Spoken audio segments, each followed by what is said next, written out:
10,000 invest करके 10 करोड़ बनाना चाहते हैं? चलिए समझते हैं। हम सब अपने बच्चों के लिए एक सिक्योर और सेफ फ्यूचर के लिए प्लानिंग करते हैं। क्या आप जानते हैं कि आप अगर अभी से ही हर महीने 10,000 इन्वेस्ट करें तो उनका फ्यूचर फाइनेंशियली सिक्योर हो सकता है, चाहे फिर वो खर्चा उनके एजुकेशन के लिए हो, उनकी शादी के लिए हो या अपनी एक इंडिपेंडेंट लाइफ के लिए फाउंडेशन हो।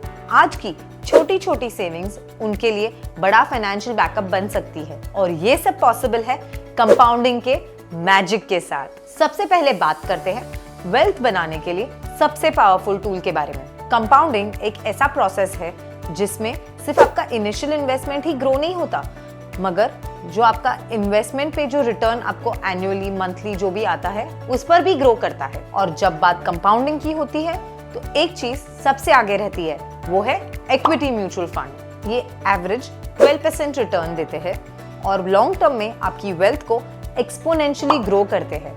समझो आपके बच्चे का बर्थ हुआ है 2024 में, तो आप हर महीने उनके नाम पे 10,000 रुपीज इन्वेस्ट करें इन इक्विटी म्यूचुअल फंड, जो हो जाएगा एनुअली 1.2 लाख रुपीज। ये इन्वेस्टमेंट जब 40 साल तक आप कंटिन्यूसली करेंगे 10,000 पर मंथ, तो ये 10 करोड़ से ज्यादा हो जाएगा। ये है लॉन्ग टर्म इन्वेस्टिंग और कंपाउंडिंग का मैजिक। चलिए इस टेबल को समझते हैं। 10 साल के बाद आपके इन्वेस्टमेंट की वैल्यू 24.7 लाख हो जाएगी। वही 20 साल के बाद 98.04 लाख हो जाएगा। एट 30 इयर्स ये हो जाएगा 3.24 करोड़ और 40 साल के बाद ये हो जाएगा 10.32 करोड़। ये सिर्फ इसलिए पॉसिबल है क्योंकि आपका पैसा टाइम के साथ कंपाउंड हो रहा है। नोटिस किया, 20-30 साल के बाद आपका पैसा एक्सपोनेंशियली ग्रो करता है। इसीलिए अर्ली स्टार्ट और लॉन्ग टर्म इन्वेस्टमेंट बहुत ज्यादा जरूरी है। अब सवाल ये है कि कौन सा ऑप्शन आपके और आपके बच्चे के फ्यूचर के लिए सबसे बेस्ट होगा, इक्विटी म्यूचुअल फंड्स या फिर कोई और alternative? Stay tuned as we compare